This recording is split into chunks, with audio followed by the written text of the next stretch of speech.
Good afternoon, everyone. Thank everybody. I want to thank everybody for coming out this beautiful Thursday afternoon. It's 3 p.m. and we have a full quorum here, a full board here. Before I have called to order, I'd like to recognize Mr. Todd Salin. He's back with us. And, let's give him a round of applause. All dressed out in his Cub jersey and his Cub cap and his opening day today. So I hope we'll still win. Without any further ado, can we have roll call? Chairman Henry? Yes. Vice Chair Parks? Present. Commissioner Obuchowski? Yes. Commissioner McFarland? Present. Commissioner Turnbull? Present. Commissioner Salin? Yes, here. Okay. Can we have a motion to approve of the agenda? So moved. Second. It's been properly moved in second. Roll call? Chairman Henry? Yes. Vice Chair Parks? Yes. Commissioner Obuchowski? Yes. Commissioner McFarland? Yes. Commissioner Turnbull? Yes. Commissioner Salin? Yes. Okay. Item number 3 is public comments on agenda items only.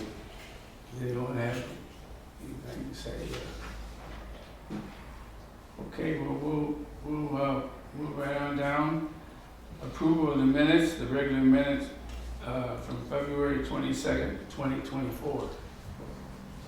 I move that we accept the minutes from the regular meeting on February 22nd of 2024. I'll second. We probably move in second. Roll call? Chairman Henry? Yes. Vice Chair Parks? Yes. Commissioner Obuchowski? Yes. Commissioner McFarland? Yes. Commissioner Turnbull? Yes. Commissioner Salin? Yes. Okay. Under new business, is there any new business? No new business. So, we are down to 6 already, item 6. And we would like to hear from our Chief Executive Officer's report. All right, so first we want to start by recognizing our champion of the month, Kenyatta Rule. So Kenyatta was nominated, and her nomination says Kenyatta's well-deserved recognition as champion of the month stems from her unwavering dedication and strategic prowess, which have propelled the organization to new heights of community impact. Recognizing crucial needs within the community, Kenyatta skillfully forged innovative partnerships to directly tackle them head-on. Her astute collaboration with Operation Warm for a Coat Drive and the University of Illinois Office for Educational Programs exemplifies her proactive approach. Through these partnerships, tangible benefits such as winter clothing and financial literacy skills were provided, making tangible improvements in the lives of participants. Kenyatta's visionary leadership, strategic acumen, and philanthropic mindset have been a pivotal in the resounding success of these initiatives, making her a true beacon of positive change in our community. So congratulations, Kenyatta. And James is going to come up and say a couple words about her.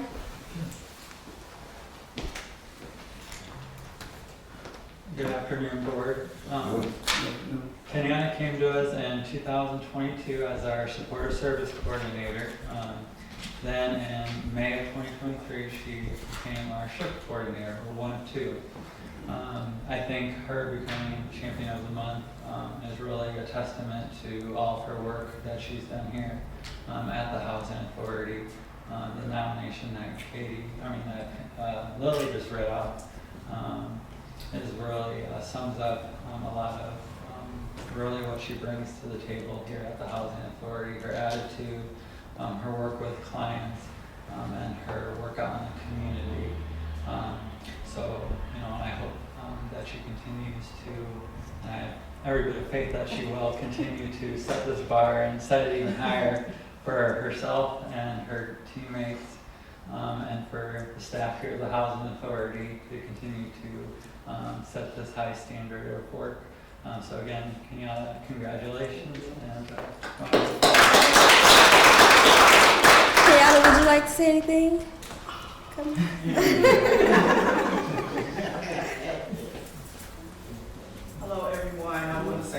you to the Housing Authority and also Lily and for my team. I couldn't do it by myself. And I have to make sure, I want to thank my husband too, but he's not here.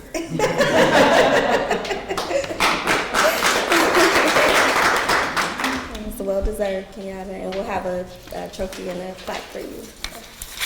We also wanted to recognize our quarters. We have, according to our employee recognition program, we have a program called Cruising and Crushing It.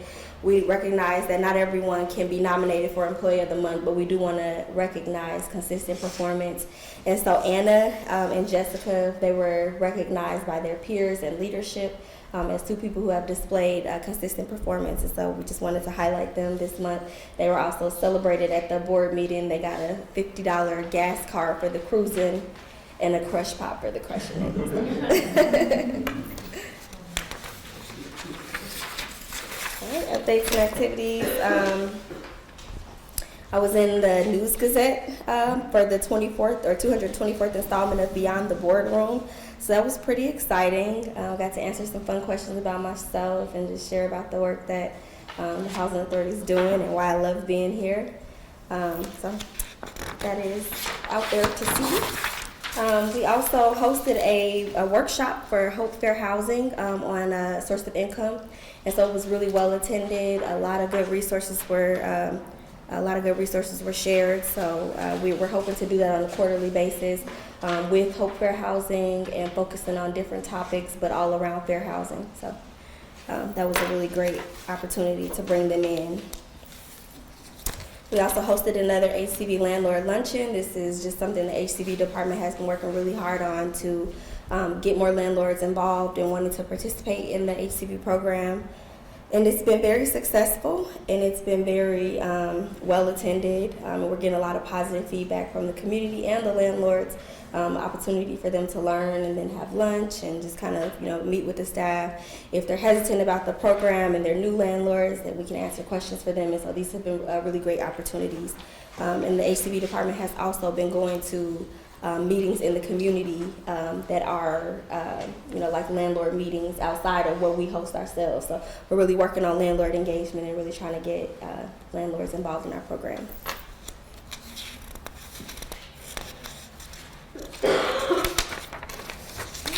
We also hosted our quarter one all-staff meeting March 26th earlier this week. So Jennifer, our deputy director, did a training in the morning. We focused on lots of things, HUD regulations, dress code, attendance, kind of doing an overview of the handbook, the personnel policy. We've had a lot of changes in staff, and so just making sure everybody's well informed and aware of policies. We had food catered by Dos Reales, and Jolena put no rice here because I gave her a hard time about not ordering rice. I'm like, how do we have a taco bar with no rice? But so she had to put that there. But it was really nice. Got a good opportunity to do some professional development with the staff.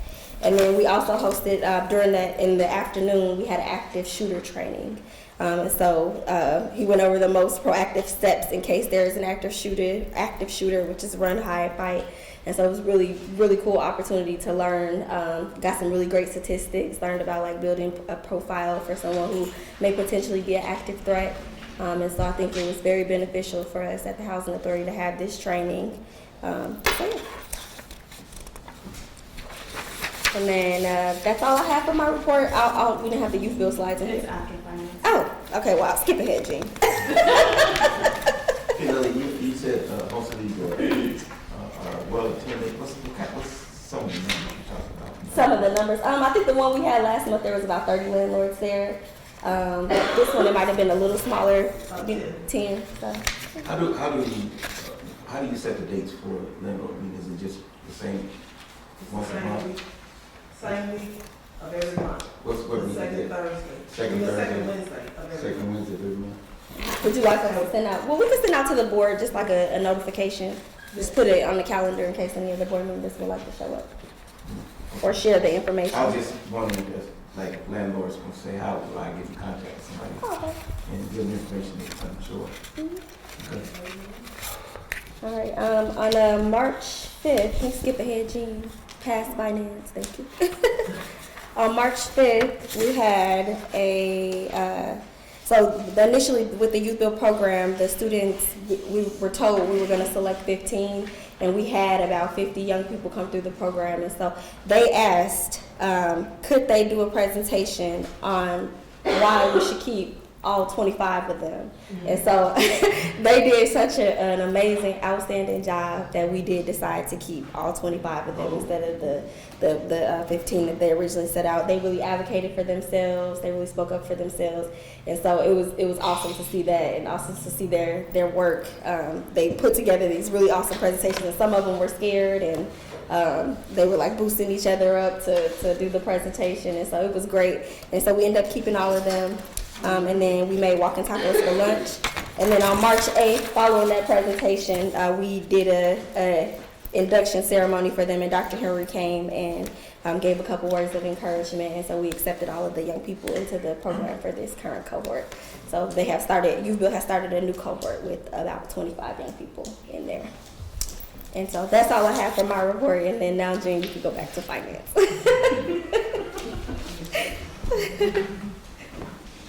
I thought you said you were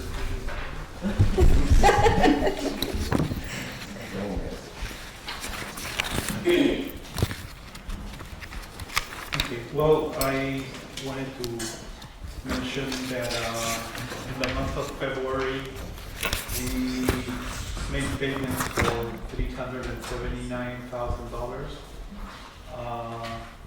And among those that were more important, I wanted to mention that there was a payment to MRI software for $45,000. That's pretty much the service for the whole year.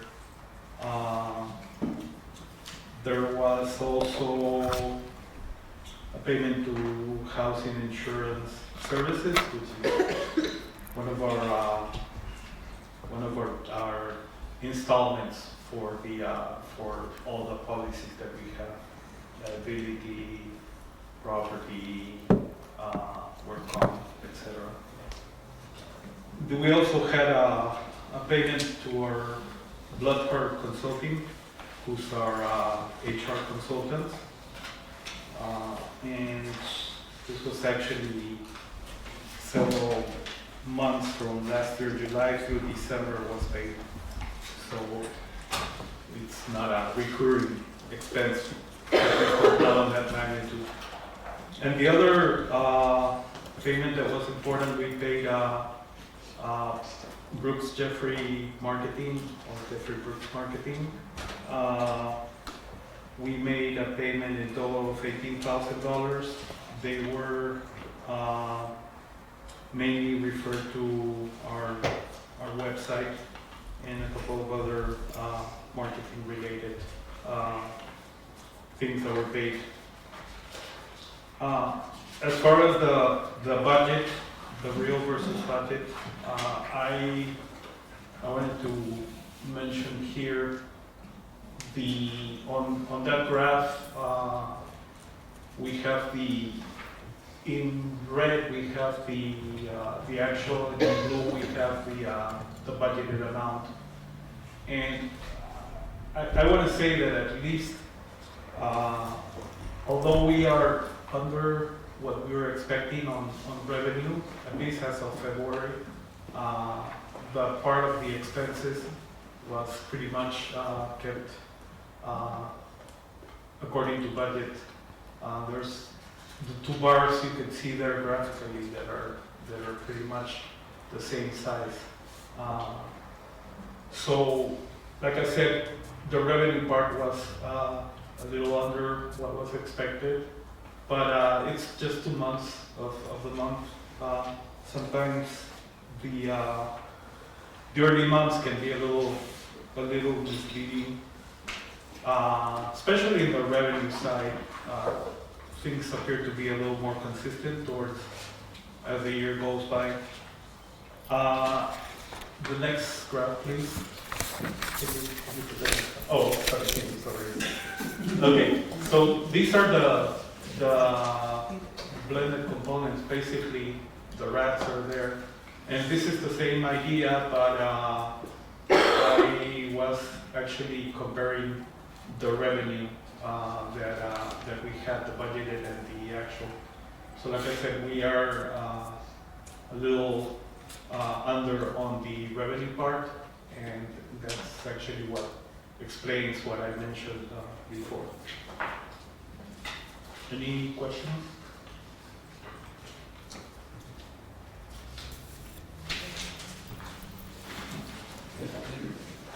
No further questions? Then I'll entertain a motion to approve the financial reports. So moved. Second. Then probably move to second. Roll call?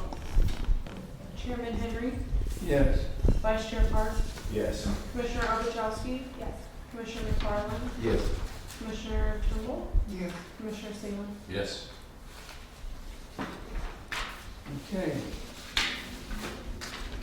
Is there any public comments on non-agenda items? Okay. Well, is there a reason for closed session tonight? No. Well, guess what? Get it early, break with me. We have Dr. Henry give a speech about life in America. I'll just, You did want to share your experience with the at the retreat you went to. oh, yes, I went to a very enlightening conference in Atlanta, Georgia, strategic planning, and there was probably the largest group that Mr. Damon Duncan has entertained. Excellent speakers. We toured Atlanta Clark University complex where Spelman and Fisk and the black historical black colleges are clustered in. And in 1939, it was an area that was an area where homelessness lived in tents. It was like tent city, and so we had a tour of that, and now it's all modernized. It's just state of the art facilities all right there, and it was other issues and topics were addressed at this conference, and so we're hoping that they'll have another fall meeting, and we're hoping that other people and staff members can attend. So some of the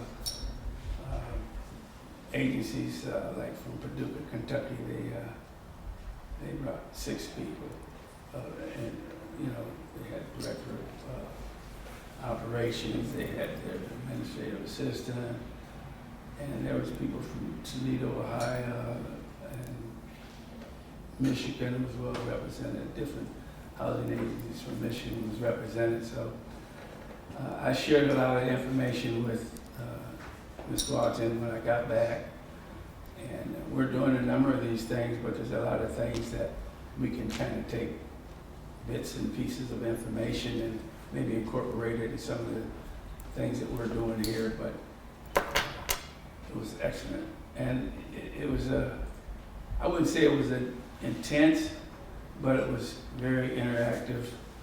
You just didn't go there and sit down and listen. Some of the speakers got you really involved and thought-provoking and thinking. So I learned a lot. Like I say, I'm a lifetime learner, and I'm still learning. So it was good to be there. So I guess I can entertain a motion for adjournment. So moved. Second. Then probably move in second. Roll call. Chairman Henry.